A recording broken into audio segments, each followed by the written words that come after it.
Bapak Ibu sekalian, teman-teman penyedia jasa yang mengikuti Vicon ini di luar sana, serta teman-teman saya yang ada di dalam ruangan ini, ada Pak Kabale BJKW, kemudian Kabale Gorontalo, Pak Topo, juga ada Ibu Hasrat, belum kelihatan gitu ya, dan teman-teman lainnya gitu.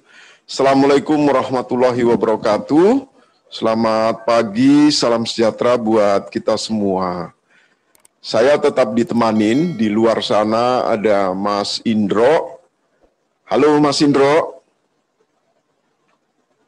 Mas Indro, tolong di-unmute ya Mbak Dita ya.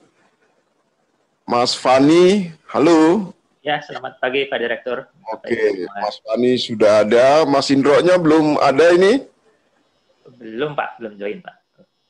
Baik, teman-teman sekalian, khususnya untuk penyedia jasa, hari ini saya ditugaskan untuk meleveling teman-teman sekalian terkait tentang bagaimana strategi untuk memenangkan sebuah tender. Konon katanya, kalau kita sudah benar dokumen yang kita sampaikan, gitu ya, itu sudah 50% strategi kita untuk memenangkan itu tingkat kemungkinannya bisa dicapai. Kalau dokumennya sudah benar gitu ya. Tapi kalau dokumennya saja yang disampaikan, apakah itu mulai dari pendaftaran sampai menyampaikan penawarannya sudah tidak betul, ya sudah, jangan berharap terlalu banyak gitu. Saya informasikan untuk pekerjaan konstruksi ini, jumlah kontraktornya cukup banyak. Begitu juga yang jasa konsultansi. Jumlah konsultannya cukup banyak. Konsultan 6.000, kontraktor 129.000. Ya gitu ya. Kurang lebih kualifikasi kecilnya hampir mendekati 86-87%. Menengahnya 12 sampai dengan 14%. Sisanya yang besar mendekati 1%. Average seperti itu. Oleh karena itu, ketika kita mau mengikuti bidding, apakah itu tender, apakah itu seleksi, teman-teman sekalian, saya ingin menyampaikan apa saja yang dievaluasi oleh teman-teman saya sebagai Pokja, ya, yang memang tugasnya untuk melakukan pemilihan ini. Nah, saya akan menyampaikannya yang sifatnya makro-makro saja, karena waktu saya hanya kurang lebih 1 jam. Nanti akan ditindaklanjuti oleh teman saya, Saudara Fani Duha STMSC, yang akan mendetailkan satu persatu nantinya, gitu ya. Yang akan mendetailkan satu persatu apa saja yang dievaluasi oleh teman-teman Pokja, gitu ya. Apa saja yang dievaluasi oleh teman-teman Pokja, gitu. Baik teman-teman sekalian, saya ulangin, ada masalah teknis, tadi putus koneksinya, sekarang sudah on lagi, saya ingin memulai lagi. Sekali lagi saya ingin sampaikan, apa yang saya sampaikan ini sifatnya makro, nanti akan didetailkan oleh teman saya, Saudara Fani Duha STMSC, gitu ya. Satu persatu dari apa yang saya sampaikan. Saya ulangi teman-teman sekalian. Yang pertama, tadi kita harus refleksi, kenapa kita sering mengikuti pengadaan barang dan jasa, khususnya pekerjaan konstruksi dan jasa konsultansi konstruksi, tapi tidak pernah ditetapkan sebagai pemenang. Apa masalahnya? Gitu ya. Oleh karena itu kita perlu refleksi terhadap kemampuan atau kompetensi yang kita miliki. Kira-kira apakah dokumen penawaran atau pada saat pendaftarannya itu sudah sesuai nggak dengan dokumen pemilihan yang ditetapkan oleh Pokja gitu ya. Apakah kurang atau tidak gitu. Kalau kurang ya jelas tidak memenuhi persyaratan sehingga belum dimulai kompetisinya saja sudah gugur duluan gitu. Yang kedua, saya yakin teman-teman juga pasti sudah bersusah payah gitu ya, semaksimal mungkin untuk berusaha memenuhi semua persyaratan sesuai yang disyaratkan, tapi juga belum ditetapkan sebagai pemenang. kadang-kadang juga teman-teman belum dibuka penawaran teknis dan harganya, sudah gugur di administrasi. Ini banyak yang seperti itu, gitu ya. Nah, oleh karena itu kita perlu refleksi terhadap apa yang kita sampaikan, gitu ya. Supaya apa? Supaya ketika kita mengikuti bidding tersebut, sekali lagi tadi saya ingin sampaikan, dokumennya itu lengkap yang disampaikan. Karena dokumen yang lengkap yang disampaikan sesuai dengan yang disyaratkan, minimal kita sudah 50% memenangkan perang tersebut, gitu ya. Oke, mari kita lihat satu-satu gitu. Minta diantar, Mas. Oleh karena itu, teman-teman sekalian, buat teman-teman penyedia, yang pertama saya ingatkan gitu, bagaimana strategi untuk mengikuti bidding atau seleksi ini, pahami apa persyaratan tender atau seleksinya. Itu yang paling penting. Ada 3 item yang saya ingin ingatkan dalam kurun waktu 45 menit ke depan ini. Pertama, pahamin apa persyaratan tender, garis miring seleksi. Yang kedua, Anda siapkan checklist dari persyaratan tersebut. Kira-kira sudah sesuai enggak dengan apa yang disyaratkan, gitu. Itu karena itu yang akan dievaluasi oleh teman-teman saya Pokja. Yang ketiga, tentunya menyampaikan dokumen itu sesuai dengan ketentuan. 3 hal ini menjadi hal yang sangat penting ketika Anda mengikuti tender atau seleksi, teman-teman sekalian.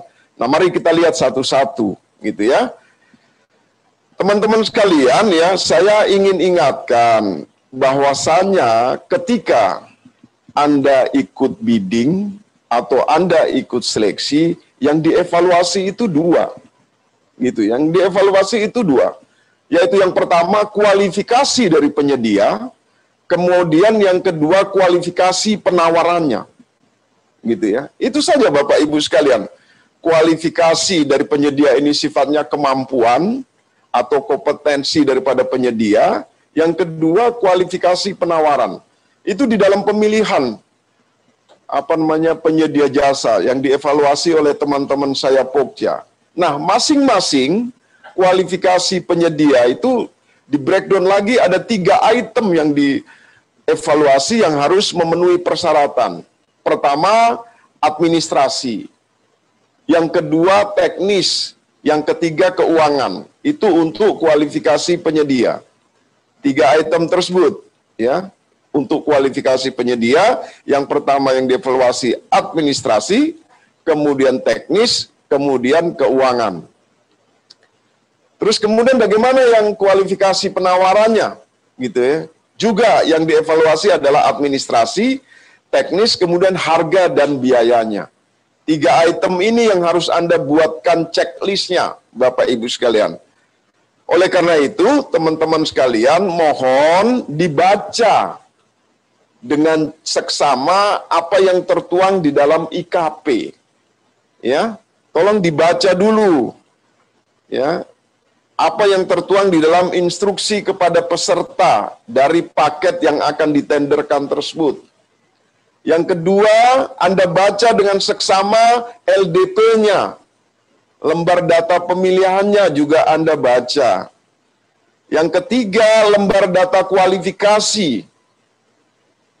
Ya, tolong diperiksa dengan teliti apa saja persyaratan yang disyaratkan. Sekali lagi, pertama saya ingin ingatkan buat teman-teman penyedia jasa, ketika Anda ikut bidding, pahami persyaratan tender atau seleksi itu. Dengan bagaimana?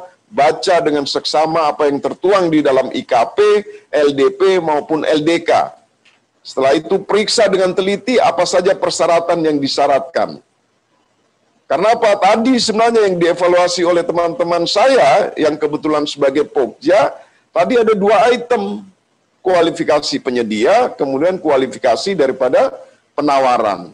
Di kualifikasi penyedia ada 3 breakdown yang dievaluasi. Mulai administrasi, teknis, kemudian keuangan. Begitu juga di penawaran. Administrasi, teknis, harga, dan biaya. Oke, itu 1 poin Pak. Yang outline nomor 1-nya, pahami apa persyaratan tender dan seleksi. Lanjut. Yang kedua, teman-teman penyedia jasa tolong siapkan checklist persyaratan tersebut. Itu ya.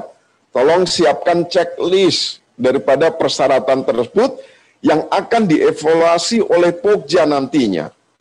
Yang pertama menyangkut masalah administrasi. Ini masih kualifikasi penyedia kita bicara. Anda buatkan checklistnya. Yang pertama di kualifikasi administrasi apa saja? IUJK. Ya, kemarin saya sudah sampaikan IUJK-nya ini di lapangan sampai hari ini ada 2 yang diterbitkan oleh kabupaten kota di mana domisili badan usaha tersebut atau yang diterbitkan oleh online single submission dalam bentuk yang belum efektif atau sudah efektif. Nah ini Anda buat checklistnya, masa berlakunya masih berlaku tidak? Karena kalau tidak berlaku, sementara IUJK ini adalah mandatori, ya jangan disalahkan kalau nanti itu digugurkan pada saat pembuktian, gitu ya. Kalau Anda menang, gitu ya, digugurkan oleh teman-teman saya. Atau barangkali ketika di pre-award meeting pada saat pembuktian, IUJK sudah habis ternyata masa berlakunya. Atau barangkali waktu memasukkan masih berlaku, tapi pada saat menang di pembuktian sudah tidak berlaku. Nah ini kadang-kadang menimbulkan masalah, sehingga muncul ada surat keterangan dan lain sebagainya. Padahal tidak dibolehkan yang namanya surat keterangan tersebut. Itu ya. Oleh karena ini tolong dicek, dimasukkan di dalam checklist. Begitu juga sertifikat-sertifikat yang lainnya. Itu ya teman-teman sekalian. Itu IUJK.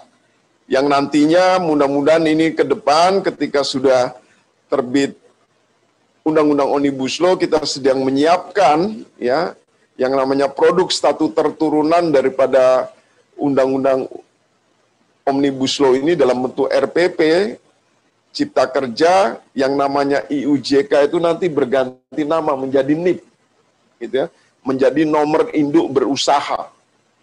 Jadi dia sudah satu sistem nantinya.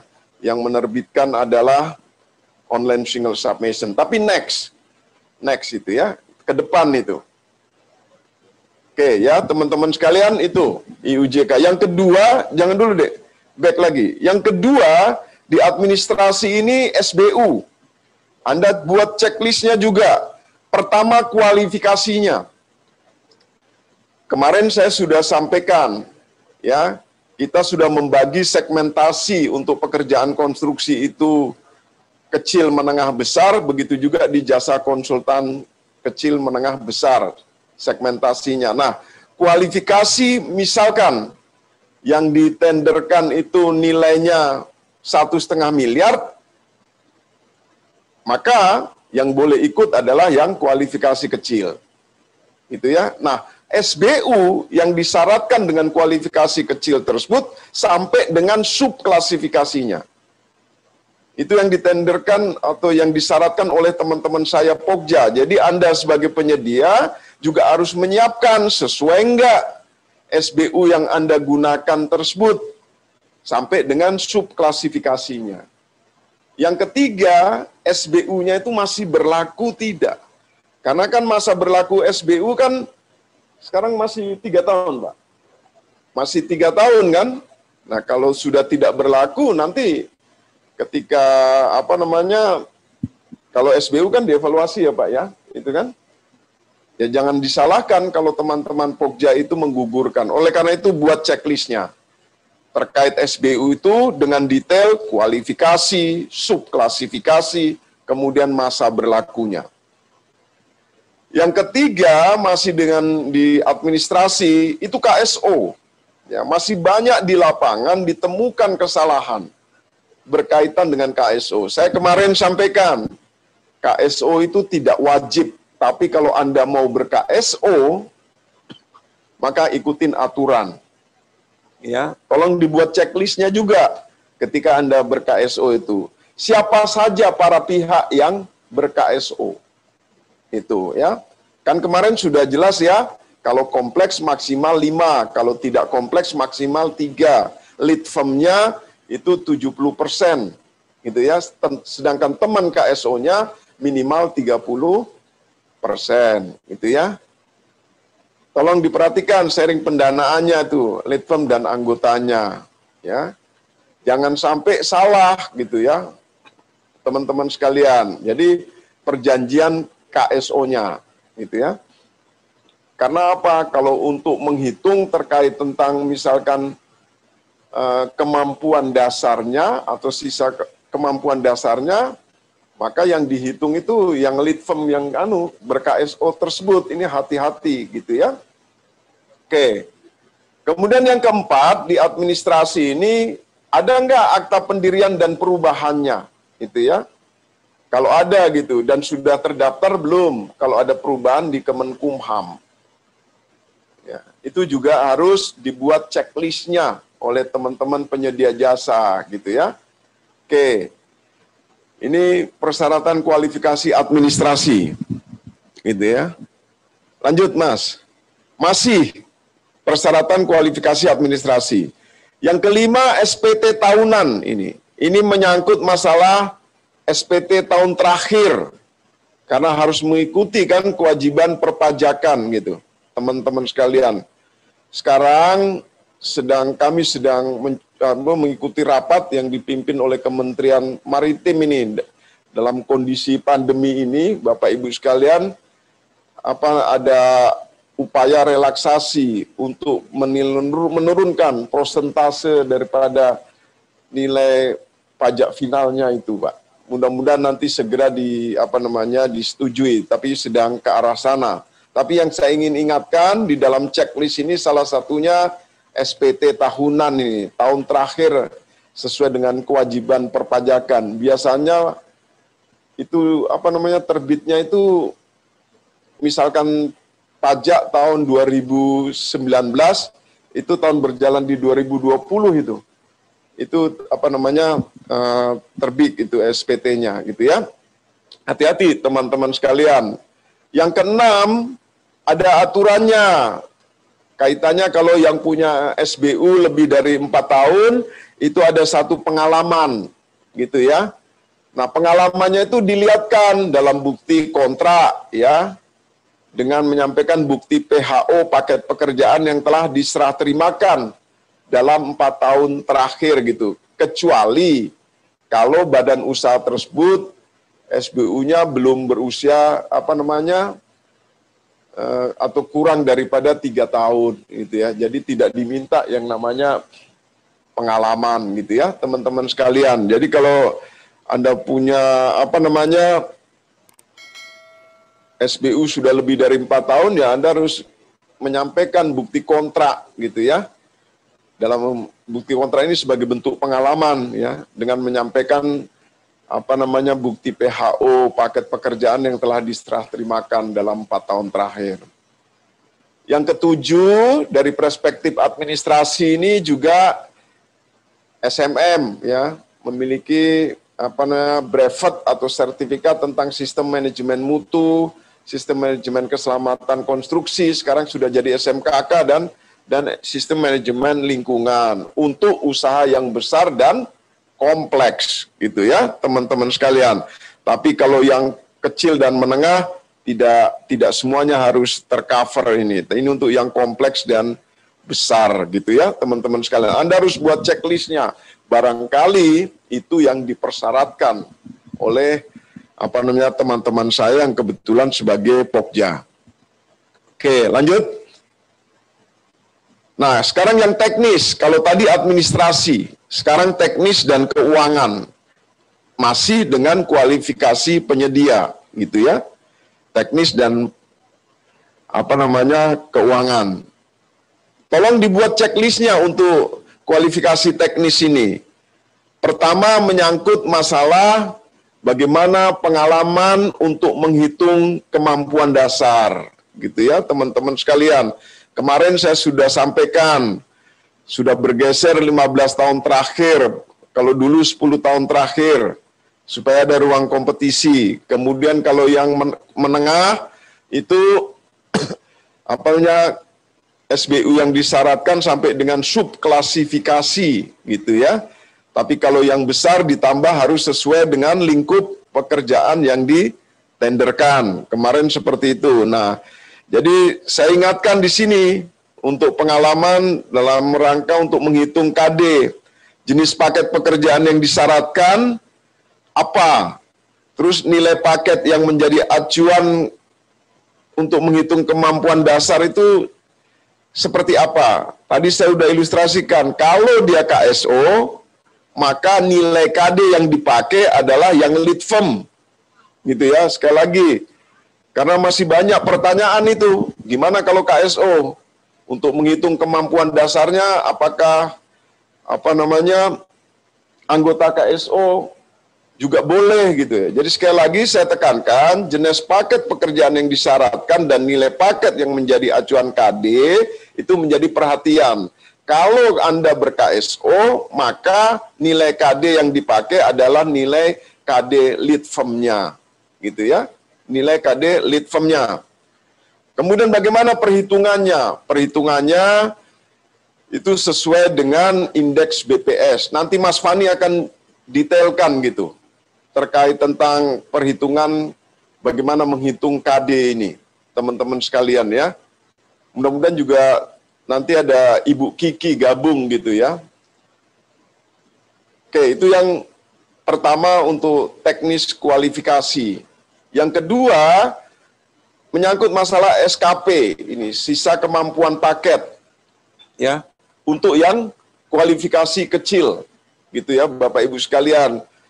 Saya kira teman-teman penyedia juga paham terkait tentang SKP ini gitu ya. Kalau yang menengah dan besar itu pakai SKN. Kalau SKP itu maksimal mengerjakan 5 paket dalam waktu yang bersamaan gitu ya. Kalau yang terkait tentang sisa kemampuan paket ini. Tapi de facto di lapangan jujur saja ini sulit kontrolnya ya, Pak Raja ya. Gitu. Padahal aturannya sudah ada ini. Untuk yang kecil sisa kemampuan paket Anda itu dalam waktu yang bersamaan itu 5 paket. Karena konon ada rumusan teori, kalau Anda punya kapital 10, Anda bisa mengerjakan 6 kali daripada kapital tersebut. Dengan cara misalkan, ya mencari sumber keuangan dari yang lain-lainnya gitu ya. Jadi sekali lagi, untuk yang kualifikasi kecil, maksimal itu mengerjakan 5 paket dalam waktu yang bersamaan. Kalau Anda misalkan ikut bidding, sudah menang 5 paket, kemudian ikut bidding lagi ke 7, ke 8, kebetulan menang, dan teman-teman saya itu sudah mengetahui, Anda itu sisa kemampuan paketnya itu sudah dibatasi di dalam aturan 5 dalam waktu yang bersamaan, jangan disalahkan kalau Anda tidak dimenangkan gitu ya, teman-teman sekalian. Itu kualifikasi teknis. Kemudian bagaimana dengan keuangan dan kualifikasi keuangan ya? Untuk kualifikasi menengah dan besar yaitu ada SKN, sisa kemampuan nyata, teman-teman sekalian. Untuk menghitung sisa kemampuan nyata dari sebuah badan usaha, baik itu kualifikasi menengah maupun kualifikasi besar, maka itu berdasarkan laporan keuangan yang diaudit oleh kantor akuntan publik yang terregister, gitu ya. Baik yang menengah maupun yang kecil. Jadi diaudit laporan keuangannya oleh konsultan akuntan publik yang memiliki izin, gitu ya. Memiliki izin itu ya pasti sudah terregister gitu ya di Kementerian Keuangan, atau Anda bisa lihat di website ya, di website Kementerian Keuangan atau di IAPI ya, di website IAPI gitu ya. Terkait tentang siapa saja konsultan akuntan publik yang memiliki izin tersebut. Itu ya teman-teman sekalian, bahkan di dalam SE penjelasan nanti khusus KAP ini, konsultan akuntan publik itu akan dijelaskan lebih detail. Tapi nanti Mas Fani akan menambahkan gitu ya. Itu ya teman-teman sekalian. Jadi terkait menengah dan besar, Sisa kemampuan nyatanya itu dihitung berdasarkan laporan keuangan yang sudah diaudit oleh konsultan akuntan publik yang memiliki izin. Bagaimana membuktikan dia memiliki izin? Lihat di website Kementerian Keuangan atau di website IAPI. Oke, itu kualifikasi teknis dan kualifikasi keuangan. Lanjut, Mas. Nah, sekarang yang ketiga, yaitu tadi masih kualifikasi penyedia, tapi sekarang yang kita bahas breakdown-nya adalah persyaratan penawaran, gitu ya. Pertama, teman-teman sekalian, surat penawarannya, Anda harus buat checklist-nya itu. Ya, biasanya kan kita by system kalau memasukkan penawaran gitu ya. Jadi kapan berlakunya penawaran tersebut dan tentunya bertanggal. Biasanya sudah by system. Yang kedua, kalau ada misalkan surat kuasa apabila dikuasakan, kan banyak gitu ya Pak Raja ya, yang dikuasakan gitu. Nah, Anda perhatikan siapa yang boleh memberikan kuasa, siapa penerima kuasa, kapan tanggal surat kuasa tersebut gitu ya. Supaya tidak menyulitkan teman-teman saya Pokja gitu ya. Jangan salahkan kepada teman-teman saya ya, kalau misalkan yang memberikan kuasa itu bukan yang tercantum di dalam direksi atau yang di dalam apa namanya? Aktenya, ya tidak dibolehkan. Ya, jangan salahkan teman saya kalau itu tidak dibolehkan, gitu ya. Oke, itu terkait surat kuasa kalau memang apa namanya dikuasakan. Yang ketiga, jaminan ini, jaminan penawaran. Anda perhatikan di dalam jaminan penawaran tersebut, Anda buat checklistnya. Nilai jaminan penawarannya, sudah ada aturan, 1 sampai dengan 3% dari HPS. Kemudian Anda cek masa berlaku jaminan penawarannya, karena itu yang akan dievaluasi oleh teman-teman saya Pokja, gitu ya. Masa berlaku jaminan penawarannya. Kemudian dia benar nggak menulis nama Pokja dan nama paket yang tercantum pada jaminan penawaran tersebut. Gitu. Karena ada satu kasus Bapak Ibu sekalian kita temukan salah gitu loh. Karena banyaknya paket pekerjaan gitu ya. Jadi hati-hati gitu ya. Kemudian siapa penerbit jaminannya yang dibolehkan gitu kan? Kita sama-sama tahu kan, dari bank atau dari apa lembaga penjamin gitu ya. Ada lagi yang konsorsium gitu kan. Tolong. Terus lembaga keuangan yang menerbitkan jaminan dan menyerahkan jaminan penawaran yang tentunya asli. Ini teman-teman sekalian. Jadi tolong dibuat checklistnya. Sudah clear belum terkait tentang jaminan penawaran tersebut.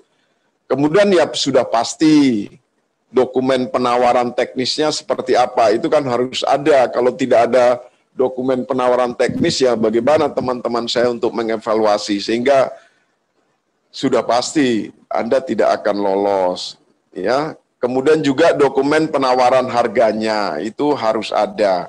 Jadi ini persyaratan penawaran dari perspektif apa namanya administrasi tadi, Bapak Ibu sekalian yang harus diperhatikan. Tadi kita bicara yang di sebelumnya itu menyangkut masalah kualifikasi daripada penyedianya. Nah, sekarang kualifikasi penawaran.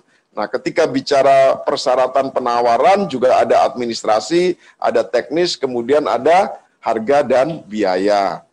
Nah, sekarang apa namanya administrasinya. Lanjut. Sekarang teknis, teman-teman sekalian gitu ya, persyaratan penawaran teknis.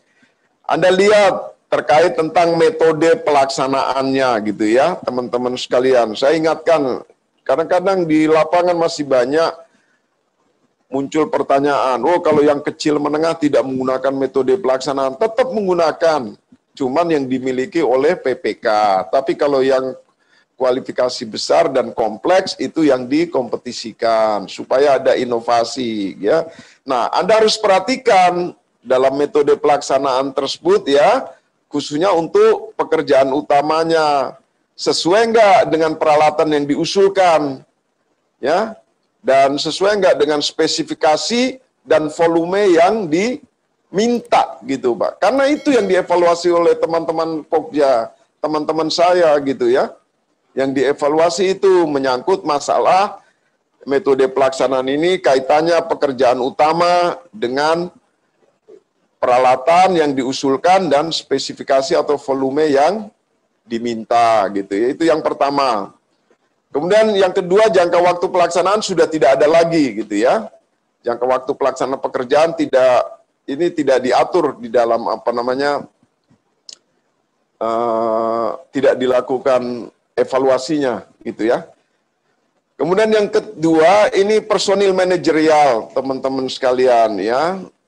Personil manajerial yang memenuhi persyaratan pendidikan dan pengalaman itu tertuang di dalam CV atau referensi gitu ya, yang digunakan gitu ya, terkait tentang personil manajerial. Nah, Anda, Bapak Ibu sekalian, kemarin sudah saya ingatkan kepada teman-teman Pokja, kalau kecil untuk personil manajerial itu 2, dia pelaksana atau petugas K3 atau ahli K3. Tapi kalau menengah dan besar itu 4. Manajer proyek, manajer teknik, manajer keuangan, kemudian ahli K3 atau petugas K3. Nanti di dalam SE, Bapak Ibu sekalian yang mudah-mudahan sebentar lagi terbit gitu ya, itu akan lebih jelas lagi. Contoh, manajer keuangan. Sampai hari ini itu LPJK tidak pernah menerbitkan yang namanya SKA keuangan gitu. Tapi ada beberapa daerah yang meminta SKA keuangan gitu ya. Nah, di dalam surat edaran menteri nanti itu untuk manajer keuangan itu tidak diperlukan SKA. Yang diperlukan cukup pengalaman dia pernah mengelola keuangan. Intinya seperti itu, teman-teman sekalian ya.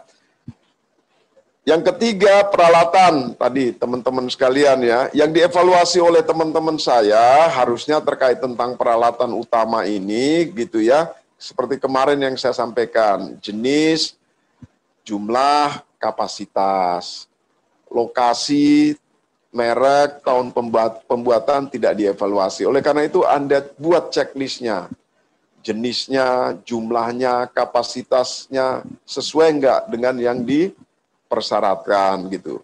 Kemudian dari perspektif kepemilikan, apakah dia milik sendiri, apakah dia leasing, apakah dia sewa gitu ya. Dan itu Anda buat checklistnya, kalau sewa seperti apa buktinya, ada enggak surat sewanya, ada enggak bukti penguasaan dari si pemberi sewa gitu ya, atau leasing, ada enggak invoice, ada enggak pembayaran angsurannya gitu ya, atau milik sendiri.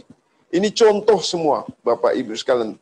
Tolong difahamin ini contoh semua yang sebagai bahan daripada evaluasi. Kemudian pekerjaan yang disubkonkan gitu ya. Hati-hati ini sesuatu yang sepele teman-teman penyedia gitu ya. Tapi kadang-kadang menimbulkan dampak yang tidak baik gitu ya. Kemarin sudah saya sampaikan, sudah ada aturannya untuk paket di atas 25 miliar, itu ada kewajiban untuk mensubkonkan sebagian pekerjaan utama kepada spesialis dan sebagian pekerjaan bukan utama kepada kualifikasi kecil setempat, provinsi setempat gitu ya. Kalau spesialis tidak di provinsi setempat nggak apa-apa. Tapi kalau yang kualifikasi kecil, provinsi setempat di mana paket tersebut ada gitu ya. Kemudian pekerjaan yang masuk dalam list daftar pekerjaan spesialis itu dinominasikan. Itu untuk yang paket di atas 50 miliar tadi ya, teman-teman sekalian. Kalau di atas 25 miliar sampai dengan 50 tidak perlu dinominasikan, tapi sudah ada di dalam dokumen pemilihannya gitu ya. Jadi ini tolong walaupun sederhana tapi juga kadang-kadang menimbulkan masalah, dan bahkan teman-teman sekalian di dalam SE ini nantinya gitu ya, itu akan dibatasin ya, akan dibatasin. Yang tahu pekerjaan utama itu kan si PPK. Nah, ini akan dibatasin nanti. Berapa gitu yang harus bisa disubkonkan. Supaya apa? Supaya pemenang tender itu, si badan usahanya, main kontraktornya tidak semuanya diserahkan. Gitu kan. Kan ada yang semuanya diserahkan, responsibility-nya tidak ada gitu. Jadi kita sudah batasin di dalam SE nanti. Kemudian RKK, teman-teman sekalian juga tolong dibuat checklistnya ini. Terutama identifikasi bahayanya, sudah sesuai nggak dengan yang ditetapkan oleh PPK, pengendaliannya gitu ya. Tapi jangan khawatir, sekali lagi teman-teman sekalian, terkait rencana keselamatan konstruksi ini di dalam SE ini juga lebih jelas nantinya gitu ya. Tidak harus banyak banget gitu diisi gitu, tidak harus gitu. Sudah lebih sederhana dalam rangka relaksasi ke depan gitu teman-teman sekalian. Tapi masih tetap template-nya itu ada dan tidak ada gitu ya. Template-nya masih ada dan tidak ada. Oke, lanjut. Ini terakhir, persyaratan penawaran terkait tentang harga gitu ya. Pastikan bahwasanya harga penawaran terkoreksi itu tidak melebihi HPS. Ya, teman-teman penyedia, saya ingatkan berkaitan tentang harga penawaran itu pastikan bahwa harga penawaran terkoreksi Anda itu tidak melebihi daripada HPS. Yang kedua, kalau Anda menawar di bawah 80%, maka akan dilakukan kewajaran harga oleh teman-teman saya Pokja gitu ya. Dan di dalam PM14 itu sudah sangat detail sekali bagaimana melakukan analisa kewajaran harga tersebut. Yang ketiga, biaya keselamatan konstruksi. Ya, buat penyedia jasa tolong sudah ada bergeser terkait biaya keselamatan konstruksi ini. Kalau dulu masuk di biaya umum, masuk di profit overhead, sekarang sudah masuk di dalam biaya tersendiri sesuai dengan kebutuhan. Gitu ya, teman-teman sekalian. Jadi, Anda harus memprediksi biaya daripada keselamatan konstruksi tersebut, gitu ya, teman-teman sekalian. Oke, lanjut. Nah, yang ketiga ini, Bapak Ibu sekalian, terkait tentang kalau sudah lengkap semua tadi, sudah dibuat checklistnya, dan Anda sudah cek, lengkap semua, terus disampaikan kemana dokumen ini. Saya ingatkan, sampaikan dokumen sesuai dengan ketentuan, gitu ya. Sesuai dengan jadwal juga yang sudah ditentukan. Jangan sampai Anda menyampaikan dokumennya itu sudah di luar jadwal gitu ya, luar jadwal dan lain sebagainya. Yang kedua, saya ingatkan data kualifikasi itu diisi dalam formulir isian elektronik. Ya, di dalam aplikasi SPSE atau unggahan lainnya dalam SPSE. Yang ketiga, form isian data kualifikasi dan unggahan lainnya itu hanya untuk dokumen kualifikasi. Sekali lagi saya ulangin, form isian terkait tentang data kualifikasi dan unggahan lainnya itu hanya untuk dokumen kualifikasi, bukan untuk dokumen penawaran. Masih banyak di lapangan kita temukan itu, gitu ya. Salah kamar, gitu ya. Salah kamar. Karena apa? Karena dokumen penawaran itu harus dienkripsi dan diupload di dalam SPSE-nya, gitu ya. Jadi supaya tidak salah kamar gitu. Lanjut, Mas.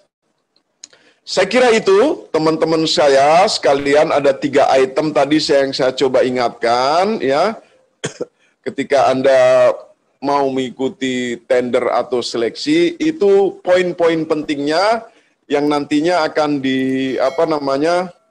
lanjutkan teman-teman oleh teman saya, Saudara Fani Duha, satu persatu itu. Jadi saya saran Pak Raja gitu ya, kalau bisa biar Mas Fani dulu atau gimana ini? Terserahlah kepada Mas Rajanya gitu, gimana baik mengatur hal ini. Terima kasih teman-teman sekalian. Assalamualaikum warahmatullahi wabarakatuh. Waalaikumsalam warahmatullahi wabarakatuh.